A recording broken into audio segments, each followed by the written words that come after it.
Okay, so good afternoon. This is David Raymond with our weekly cybersecurity education workshop. I'm back after hiatus for a couple of weeks. Had some people fill in for me while I was traveling around the state, but now I'm back. So today we're going to talk about ethics. Really, we're going to focus on ethics today. I mean, law. We'll talk about law a little bit, but today is largely going to be a discussion of ethics in cybersecurity education. And before I get to that,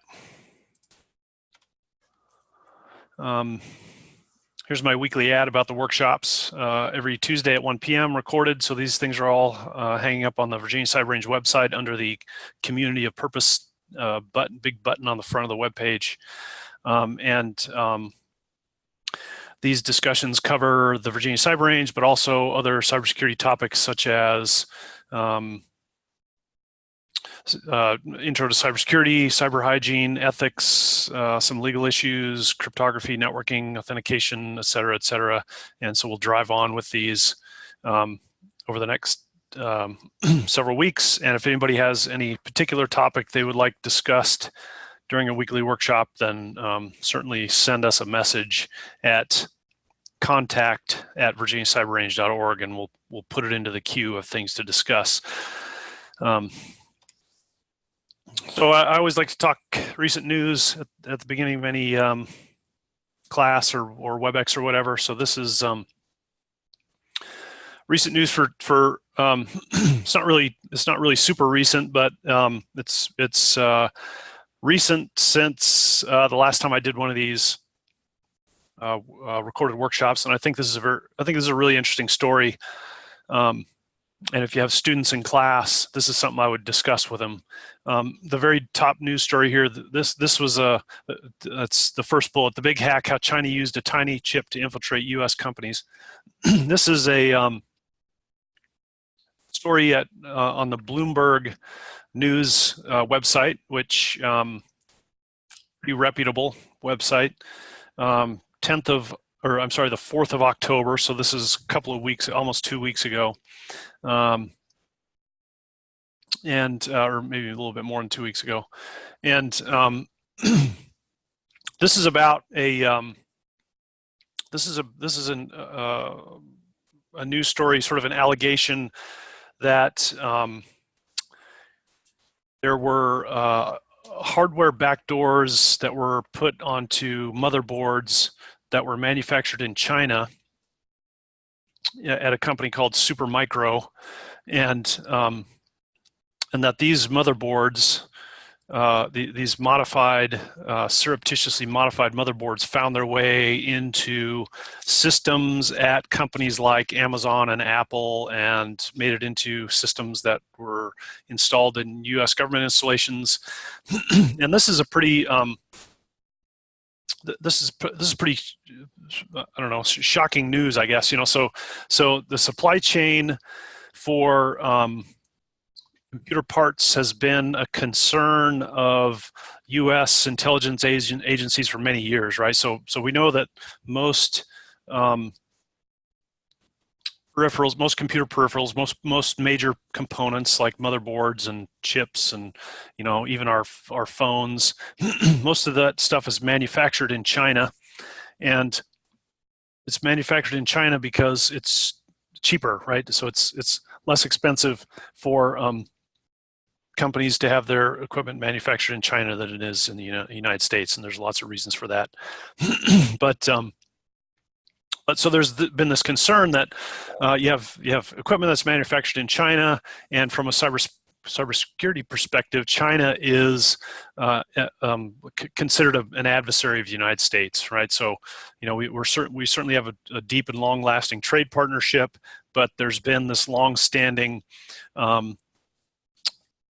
concern that the Chinese military and even Chinese companies have been hacking U.S. companies primarily to steal intellectual property, and that's that shouldn't be news to anybody. That's stuff that you see on the news on a regular basis. I think it's normally I might say allegedly, but I think it's pretty well proven that that's been happening for many years. And the Chinese government has committed to stamping out these hacks, and they blame it on rogue hackers and say that it's not the Chinese military involved. But I think there's some pretty clear evidence that there are folks that work for the Chinese government that have been doing some of these hacks. And so now you have a country that is sort of reputed to want to gain unauthorized access to systems in the U.S. over a long period of time, and you have all of our chips and motherboards and other computer equipment manufactured in that country, and so it's there's been this concern that there could be supply chain problems where somebody could implant some sort of a secret backdoor, or they could somehow maliciously modify the supply chain and make those systems so that they're vulnerable in a way that software wouldn't be able to detect. And so this news story makes sort of this groundbreaking claim that this has finally happened, right? So it's pretty detailed story. It shows this tiny piece of hardware that was allegedly added to these super micro CPU motherboards. A motherboard from a computer on which you would install. The motherboard is the thing that everything is connected to. So the memory, the processing unit, the hard drives, everything is connected to the motherboard, and then the motherboard is this sort of massive communications tool that allows all those different components inside a computer to communicate. And the notion that somebody installed this hardware backdoor onto motherboards that would sort of frighten a lot of people. And this story talks about Amazon and Apple and others having actually found these motherboards with this chip on them. And so the news came out. It was kind of a big to-do there for a couple of days. And almost immediately, these companies started to claim that the story was untrue. So the second headline I have there is more recent. In fact, this is just as of a couple of days ago. And here it's Amazon Cloud Chief Jassy. So he runs Amazon Web Services, their cloud infrastructure. He follows Apple in calling for a retraction of the Chinese spy chip story. So Apple's CEO, Tim Cook, basically came out and said, hey, this story is not true. No Apple systems were this didn't happen at Apple. And Amazon's now coming out to say this didn't happen at Amazon either. And you even have people from the National Security Agency saying that they have seen no evidence of this, and basically telling Bloomberg News that if they have evidence of this, then they should turn it over to the NSA so they can discover if this is true or not. So it should be pretty easy to prove, right? If you can turn over one of these motherboards that has a chip on it that's not supposed to be there, it should be easy to prove that this story is true. So I just think it's a very interesting story, largely because Bloomberg is not some fly-by-night news organization, right? This is a pretty major news organization making a pretty compelling claim. The news story seems to be pretty well researched, but then to have these major companies come back and deny the story, I think is it's an interesting development. I would say that so there are reasons why the news story is not true or actually compelling also. They say, well, it would be, first of all, it would be almost impossible to implant a hardware backdoor onto a motherboard because they're so extraordinarily complicated, and nobody really is responsible for the architecture of the entire motherboard. So for anybody to understand sufficiently how that thing worked in order to put this hardware backdoor onto it it's almost impossible. They also say that the systems are manufactured in a place that's so well controlled that any sort of backdoor like this would have to be, the whole organization essentially would have to know that this is going on. It couldn't just be some rogue, a few people who were installing this thing. And then another compelling argument is they say that these companies and some security professionals basically say that it's easier. It's way easier to just do this in software. You know, the Chinese are very good at gaining unauthorized access to people's systems. It's way easier to just send 100,000 phishing emails to a company that they want to subvert, knowing that, you know, 5% of the people are going to click on them, than it is to try to infiltrate the supply chain of, you know, these motherboards, which would be a hugely complex and expensive task. So, anyway, a couple of interesting news stories I found interesting anyway, and it's worth discussing with your students. You know, but again, the supply chain is certainly a concern to the U.S. But the bigger concern, rather than the supply chain getting hacked, I think the bigger concern is the supply chain potentially getting disrupted, right? So if all of our electronic equipment is manufactured in another country, and now we're entering into some significant trade disputes with that country, you know, what are the long-term implications if they do something like saying, okay, we're not going to let you purchase any of this equipment anymore? You know, the U.S. would be in a bind without being able to buy stuff from China. Okay, so and then the last story there, again, this isn't super recent news. This is about a week old, but Paul Allen, co-founder of Microsoft, died recently, last week, I guess, at the age of 65. So he passed away of cancer. You know, you hear lots about Bill Gates, who was the other founder and longtime president and CEO of Microsoft. You don't hear as much about Paul Allen, but I think you could argue that Paul Allen is really the smart guy of that duo. I mean, not that Bill Gates isn't smart, but if you read the obituaries, and if you read even what Bill Gates has to say about Paul Allen, basically, Paul Allen was the smarter computer guy, right? He was kind of the computer nerd, and Bill Gates was also a computer nerd, but he was more the businessman. And so these two really, you know, their partnership really relied on Paul Allen to do most of the development of the Microsoft operating system,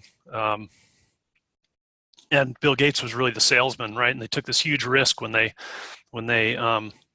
essentially sold PC DOS to IBM before it was even finished, and it wasn't, you know, it was basically a port of software that had already been written by somebody else, and you know, so they were able to sell it, and they were able to get IBM PCs back in the 80s, I guess, to run this PC DOS that became MS DOS, and that was really the start of Microsoft in the early days. And then what happened was in the early 90s, Paul Allen basically retired with his Microsoft shares. Of course, he was a billionaire by that point, and but Bill Gates wanted to stay in the game, and so he kept Microsoft going, and still is involved in Microsoft.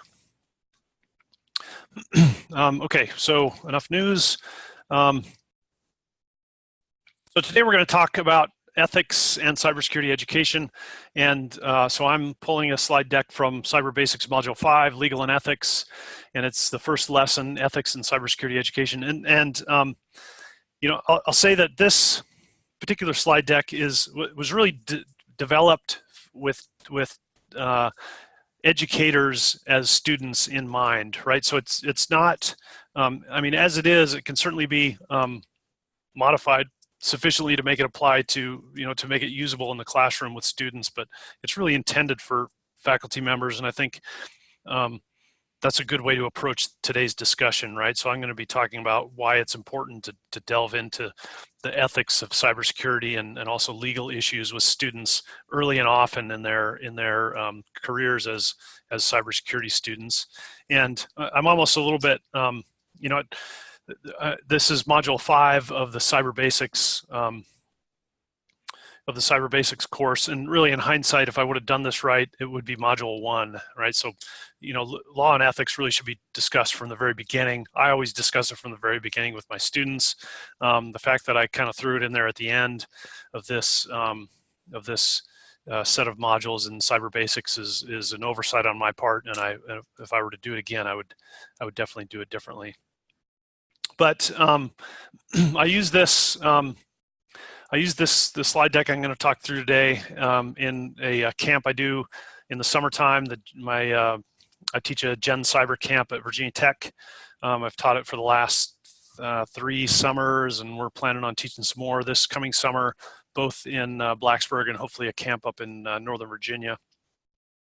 And what I ask and so that's a camp that's attended by K-12 educators, and our specific camp that we teach at Virginia Tech is really designed for teachers who are going to be teaching cybersecurity in Virginia high schools in the coming school year. So, so a little plug for a Gen Cyber camp. If you're interested in attending the Virginia Tech Gen Cyber camp, you should keep an eye out for an announcement. The camp won't get approved until probably March or April, and then we will send out this call for applicants. And again, we hope to teach one in Blacksburg and one in Northern Virginia. There'll also be teacher camps, Gen Cyber teacher camps there have been in the past, and I assume there will be this year as well, at UVA, at JMU, and then also at ODU. So look out for those announcements. For this particular lesson on ethics and cybersecurity, what I have my students do before class time, and again, the students in this case are usually educators. What I do is I have them download and review their school's acceptable use policy, and then I have them read a 1-page scenario, this Henry the Hacker scenario, and this is a scenario about a student a student who basically gets himself into trouble. And when we get to that, I'll talk a little bit more about it. So that's what I ask the students to do before the discussion. This is something that you could have them do the night before, or you could spend 10 minutes at the beginning of class and say, okay, do this exercise, and then we're going to talk about both the acceptable use policy and the Henry the Hacker scenario. All right, so I'm going to grab slide deck, and this slide deck I just pulled out of the courseware repository. So this is unmodified from the repository, and if I see things in it today that need to get modified, then I'll modify them and we'll upload a new copy. All right, ethics and cybersecurity education. Some learning objectives. At the end of the discussion today, students should be able to identify aspects of cybersecurity education that could be used for malicious purposes. That should be fairly obvious, but we want to have that discussion with students.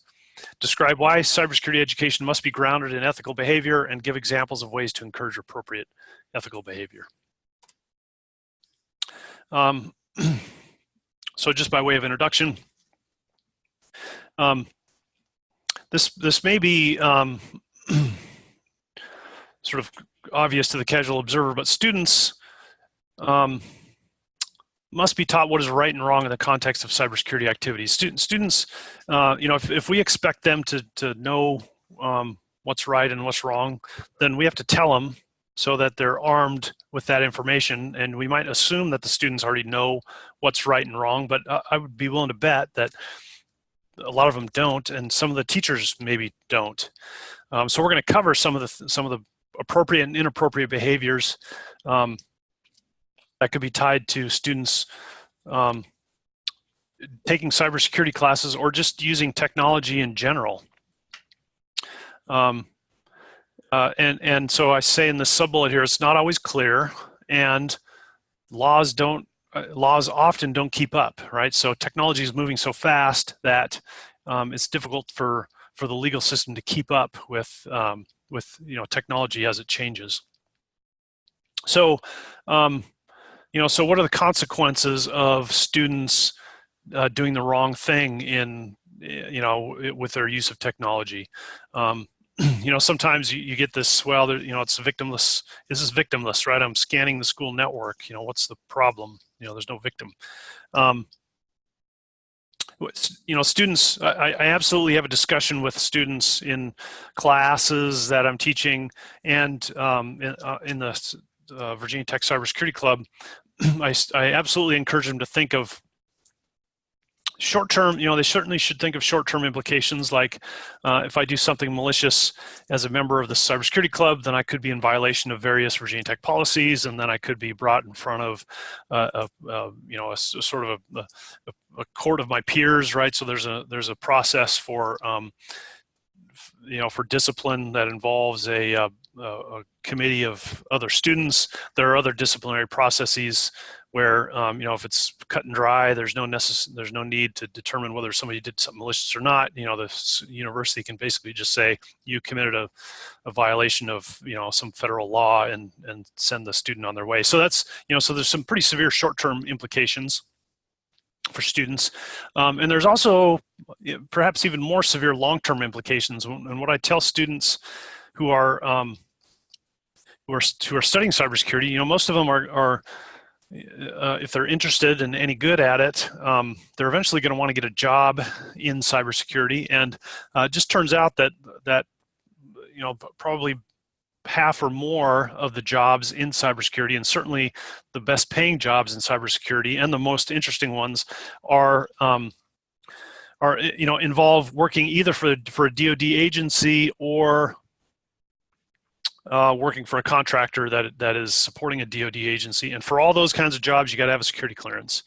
And if a student is convicted of some crime related to misuse of networks, or if a student is kicked out of college for misuse of the university network, that student is going to be hard pressed to get a security clearance. And so that's a severe negative long-term implication of doing some stupid impulsive act on the network.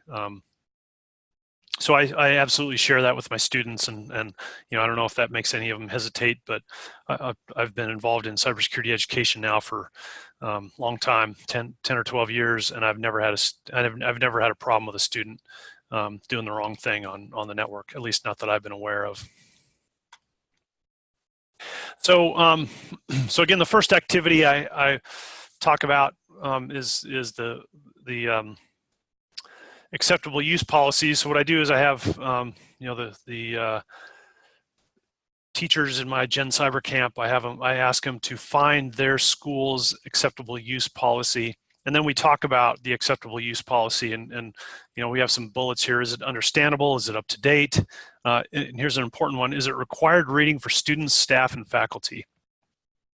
So is there some requirement to review this thing before you are able to get access to the network, for example? Or does it have to be reviewed on an annual basis? Some places have acceptable use policies that have to be reviewed on an annual basis, and I think that's not a bad idea.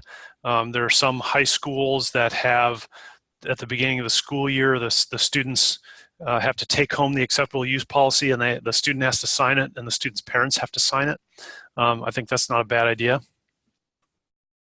I'm going to pull up, so by way of example here, I'm going to pull up the Virginia Tech acceptable use policy and just talk a little bit about it.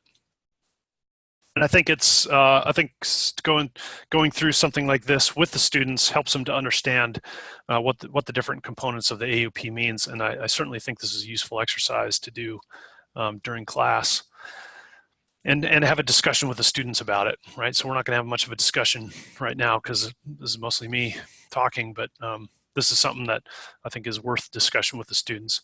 So access to computer systems networks owned and operated by Virginia Tech imposes certain responsibilities and obligations subject to university policy, local, state, and federal laws. Acceptable use is always ethical, reflects academic honesty, and shows restraint in the consumption of shared resources. And so this is interesting, restraint in the consumption of shared resources. We'll get to that. That's part of an AUP that a lot of folks maybe don't really think of, but we'll talk about what that means as we go through some of these bullets.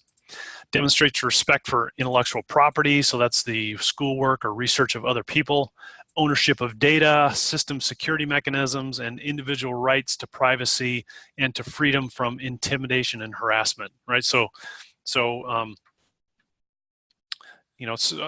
all students should be, there should be a discussion with all students at some point in schools, and I'm sure there is, about misuse of social media and cyberbullying and that kind of stuff. That's I think sort of part and parcel these days of the life of a high school student. So here's the standard, and this, I think I like the Virginia Tech acceptable use policy because it clearly lays out two major sections here. In making acceptable use of resources, you must do these things, and you must not do these other things.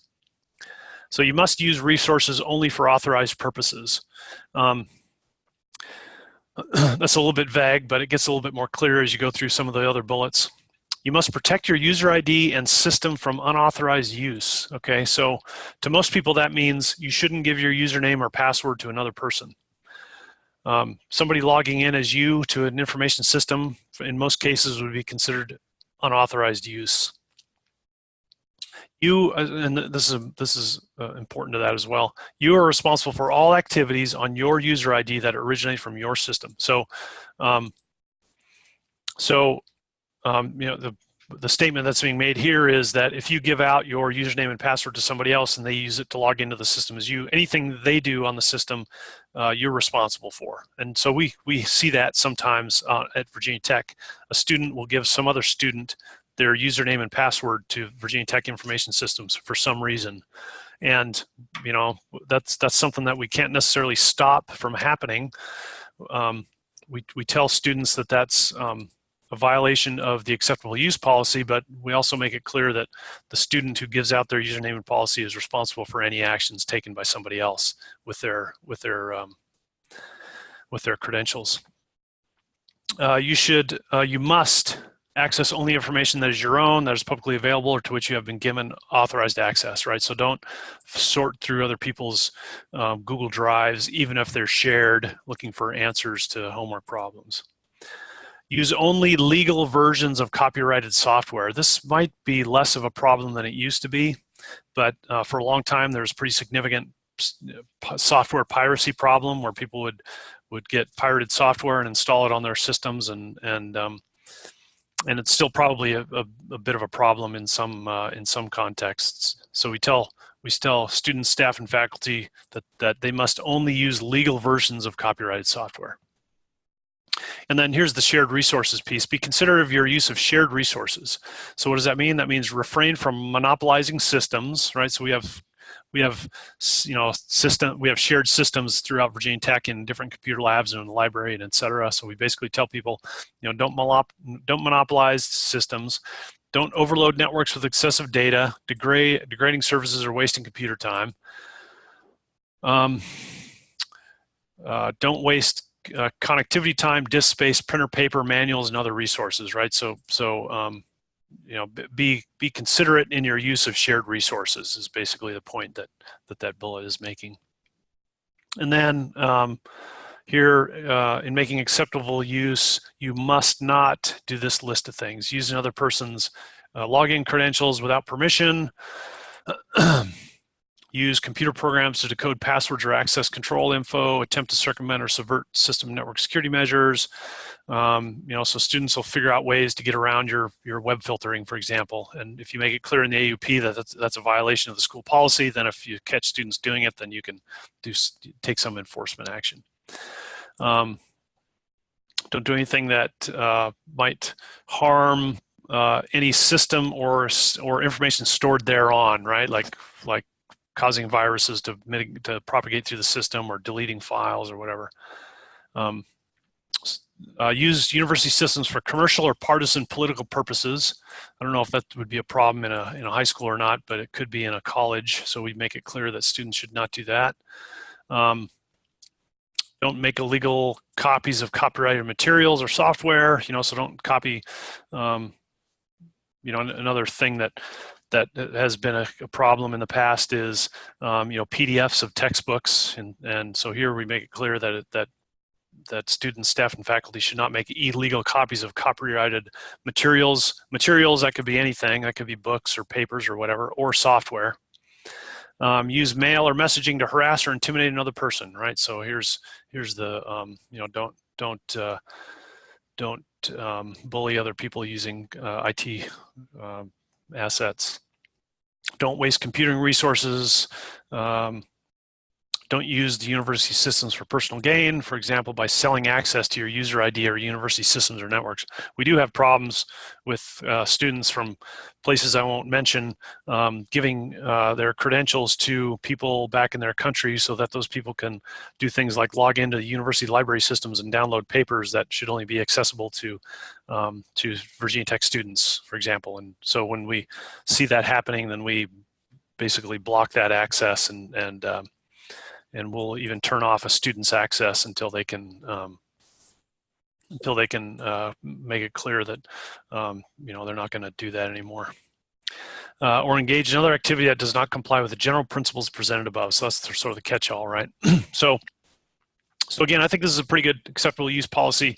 I think it's worth discussing. If your school's AUP is similar to this, I like the way this is laid out. I think it's pretty clear. It has a list of things that you should do, things that you should not do, and talking through these bullets with students and having a discussion about these things, I think is a benefit. And then there's a section on enforcement. So what do we do if somebody gets caught violating these acceptable use policies, and then a disclaimer about how students' data is used in the network. And another thing that you should make clear to your students is that if they're using university systems or if they're using your high school's computer systems, they shouldn't have any expectation of anonymity on those systems. So if they're surfing a website, if they're surfing websites, that surfing can be traced back to them. If they are sending emails, whatever emails they're sending and receiving can be traced back to them. So they shouldn't. There certainly should be no expectation of anonymity on a school's network. It's different if they're at home using their home network. They should expect some level of anonymity from their internet service provider, but that guarantee is probably not valid within a school network, and that has to do with the school's requirement to first of all comply with policies related to student records and student data. So those policies require some pretty robust security measures like logging activity on the network so you can identify who's doing what, when, and where in case there's a breach. And in order to do that level of logging, you have to collect a whole bunch of information, and that information to a certain extent erodes the privacy of the students. But that's the trade-off for being able to use the school's network. Okay, so AUPs. If your school doesn't have an AUP, I encourage that. Well, I'm sure the schools all have an acceptable use policy. I would say if your school has an outdated acceptable use policy or has a vague acceptable use policy, it's certainly worth revisiting with the IT staff and talking about how that thing could be made more clear to properly arm the students so they know what's right and what's wrong on the network. So this is a good discussion that I have with teachers. Why do we need acceptable use policies? What makes a good acceptable use policy?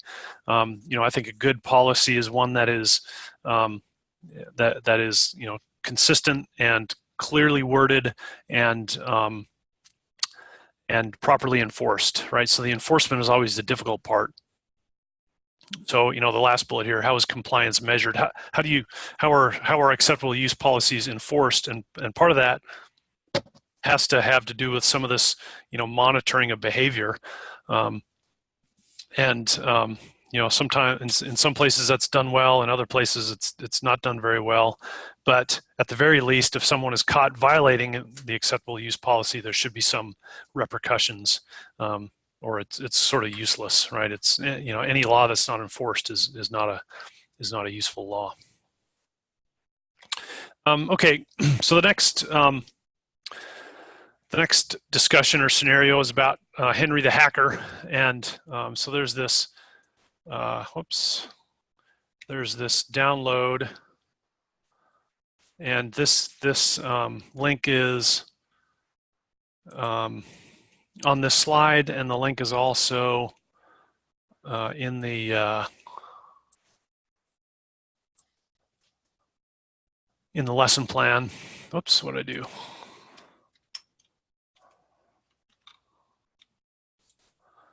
Copy that. I'm going to paste it here.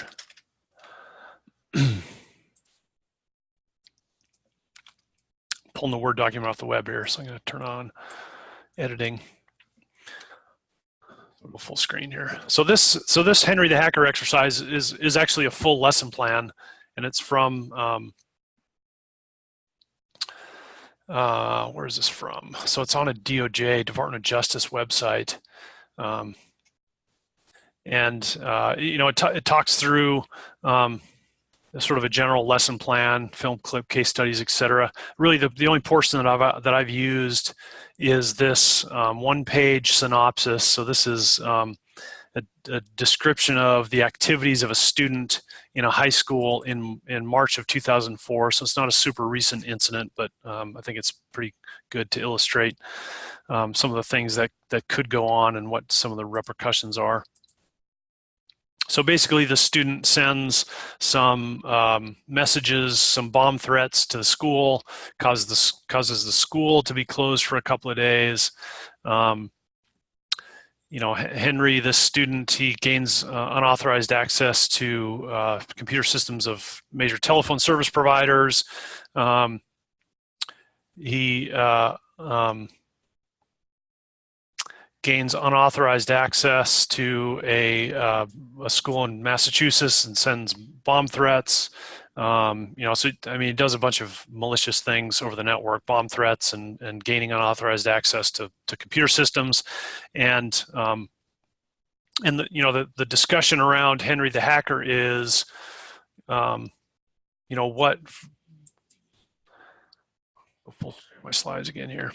What crimes did Henry commit? Whoops. What crimes did Henry commit? You know, this could lead to a discussion of how did Henry violate, you know, if Henry had been at whatever, Blacksburg High School, you know, which of his activities would have violated the Blacksburg High School acceptable use policy? You know, what crimes did Henry commit? And then, you know, what do we think might have happened to Henry? And you know, here's sort of here's the outcomes, and this is all described in detail in that document that's linked off the slides. But so Henry is, you know, he pleads guilty to several charges: theft of PII, bomb threats, hacking a service provider. He gets 11 months in a juvenile detention facility, and then a couple of years of supervised release, and no access to computer, cell phone, or other device capable of accessing the internet. So during the supervised release. So you know, that in 2004, that, you know, that was maybe possible. These days it would be pretty life altering to tell somebody they couldn't have access to a computer system for a couple of years. So you know, fairly severe punishment to Henry. But again, this is just a good discussion about, you know, what things might we see, how might people behave, and what are the potential implications of somebody behaving improperly. So so again, this discussion is really intended for educators. So what can we do to prevent our students from becoming the threat, right? We want to, and I'm pulling some bullets out of a paper that me and some colleagues presented at a conference back in 2012. So we wrote a paper about preventing your students from becoming a cybersecurity threat. And here are the recommendations that we made: provide an appropriate context and ethical tone, right? So I think we've talked a lot about that already. Explain the downsides of inappropriate behavior. Make sure policies are unambiguous, enforced, and legally defensible. Empower students to pause and reflect before acting. Provide an ethics lesson early in your program, right? So I mentioned if I were to do this again, I would put ethics at the very beginning of the cyber basics content. This is an important one. Tell the positive story of your program before something bad happens. So what do we mean by this? This is this is the idea that eventually there's, I don't know, some probability, some non-zero probability that some student is going to do something that's going to cause leadership in your school to think twice about whether you should be teaching cybersecurity classes there, for example. Or, it might make the administration think twice about whether there should be a cybersecurity capture the flag team at the school, because they're learning to do things that the students could do to do malicious things, in other circumstances. And,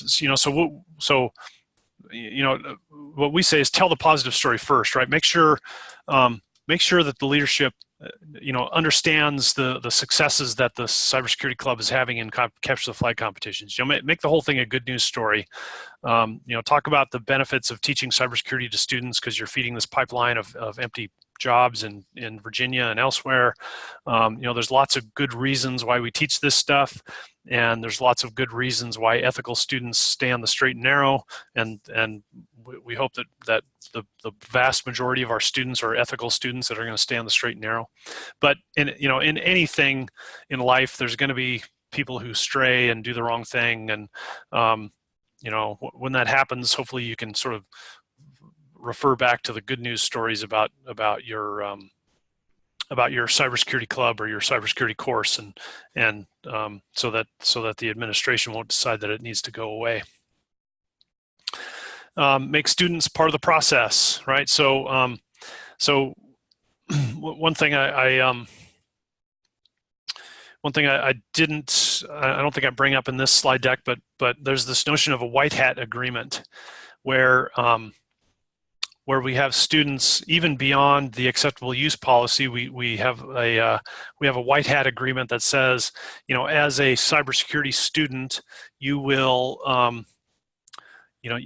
use what you learn for the purpose of your coursework in cybersecurity, or for future employment related to defending networks. You will only do this activity on authorized systems such as the Virginia Cyber Range. A sort of a well-structured white hat agreement, and we have one that I think is on the courseware repository. If it's not, then we'll make sure we get it out there. But so when we say make students part of the process, what I heard in one of my recent Gen Cyber camps was that one of the teachers who has been teaching a cybersecurity class for the last couple of years said that we create the white hat agreement in class during the first couple of weeks of class. So before the students learn any, sort of anything that could be turned around and used for malicious purposes, it's an in-class exercise, a group exercise for the group to come up with their white hat agreement and talk about when it's appropriate and when it's not appropriate to take certain actions with what they've learned. And I think that's a pretty cool idea. I'd never thought of that. Of course, the teacher can sort of guide the groups to make sure that some specific things are included in that white hat agreement. But I like the idea of saying, okay, let's lay out, let's have you tell me what's appropriate and what's not appropriate, and then now you've created the policy. Now I'm going to hold you to it. Provide safe environments for exploit. So I'm second to last bullet here. Provide safe environments for exploration and experimentation. Again, that's the idea of that's the basic idea of the Virginia Cyber Range, is to provide infrastructure where students can do this kind of stuff without getting themselves into trouble. And then, of course, provide leadership, mentorship, and role models. So, you have to do the right thing. You have to grow the leadership in your cybersecurity course sequence or in your cybersecurity club. Make sure that the older students are setting the example for the younger students. Okay. Okay. So then the next phase, and this is out of that same paper. Coping with an incident, right? What do you do if a bad thing happens? So here's our recommendations from our paper. First one is know your legal limits, right? So don't threaten the students with some legal action until you are clear on what the legal implications are. So talk with, the first thing you should do is talk with legal counsel. Find out exactly what happened. So don't jump to conclusions. You know, there's always two sides to every story. And what we always said in the Army was the first report was always wrong. So so don't jump to conclusions. Make sure you fully understand the situation before you start taking actions against students. Know when to go formal, right? Some incidents can be handled informally. You know, so if a student is you know, if one student gives another student their login credentials, for example, and you know they are doing that because, you know, there's some compelling, you know, I'm going to be out of town and I want somebody to check my math grade and send me a text, kind of a thing, you know. So that's something where, you know, there's all appearances of an innocent reason for you know, doing something that is in violation of the acceptable use policy. But you know, that's certainly something that you don't want to go, you know, that if discovered, you don't want to completely ignore it. But that might be something where you can handle it informally, where you can bring in the students and explain to them why that could lead to, you know, potential bad outcomes, and why they shouldn't share their user login credentials. But of course, if laws are clearly broken, then you want to handle things formally, right? You don't want to become complicit with some malicious activity that a student took, even if they're your best cybersecurity student. You know, if they're gaining unauthorized access to computers or networks, for example, that's not something that you want to turn your cheek and just tell them to quit it. Communicate effectively, right? Bad news doesn't get better with age. So if you have solid evidence that one of your students has done something malicious, then that's definitely something that you should share with your school administration. You know, the earlier the better. Get lawyers involved. Nip rumors in the bud, right? So again, you know, rumors are everywhere. You want to make clear if there's some violation that you know, you want to make sure the true story comes out, and not don't have people rely on the rumors for their information. And then the last major bullet there: remediation. Incidents can be learning opportunities to prevent future ones, right? So you know, talk to the students about what happened, and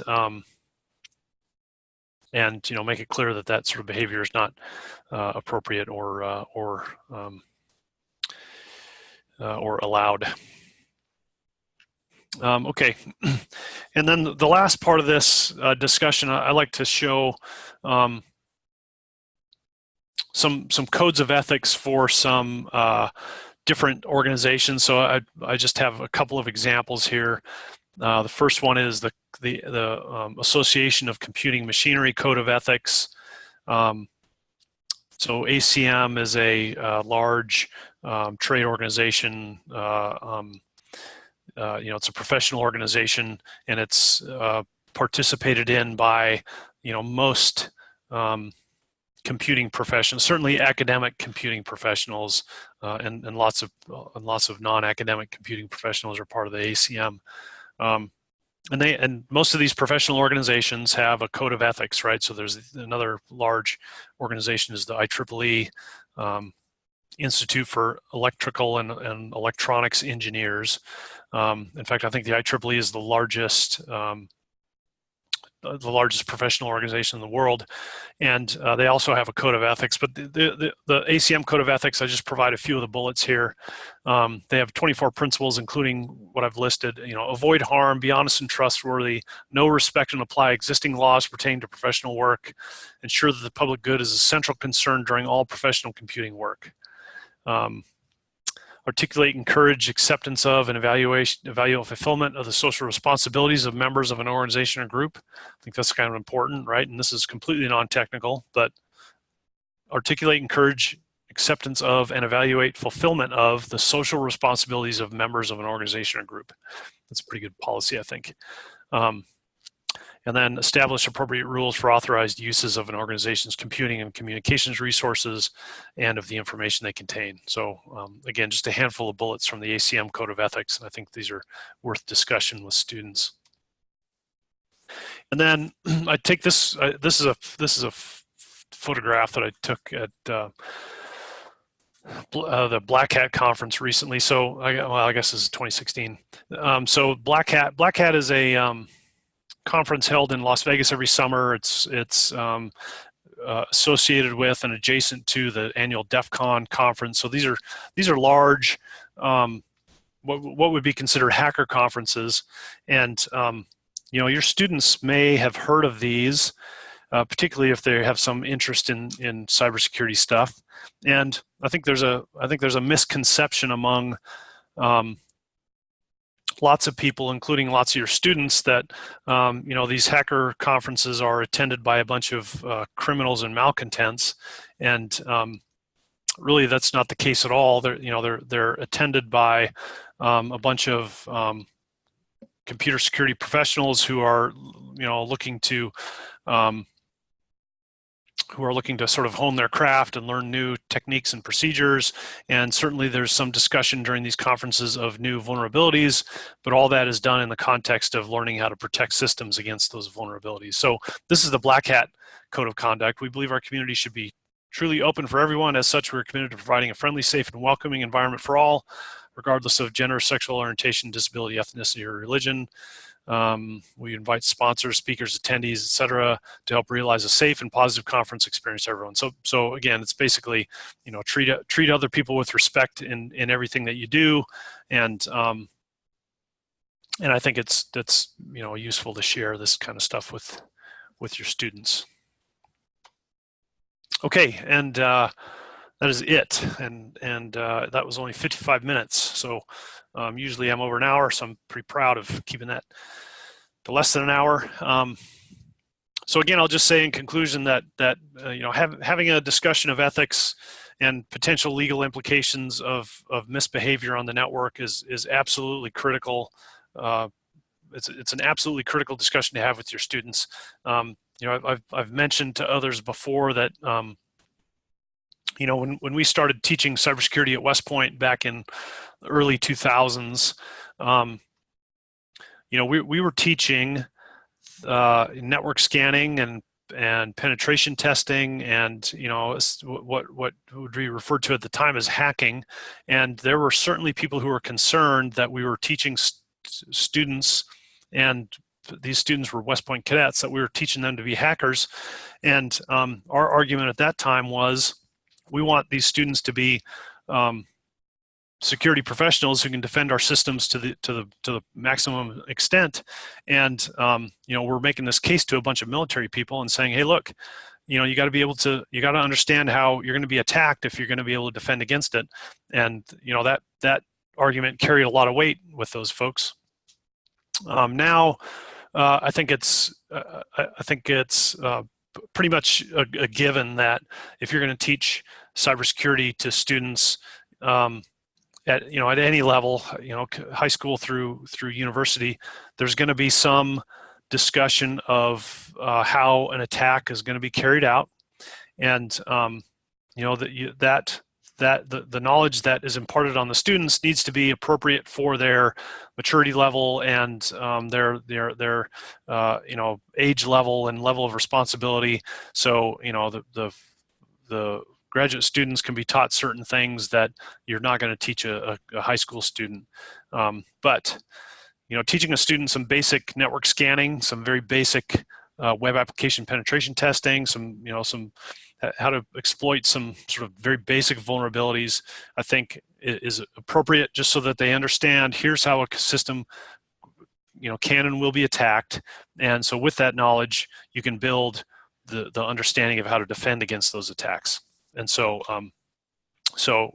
make sure students understand, even if you're teaching them only kind of the tip of the iceberg in terms of what kinds of things they can do, make sure they understand the ethical implications of what they're doing, and when it's appropriate and when it's not appropriate. Okay, so thanks, and I look forward to next week. So that's it for today.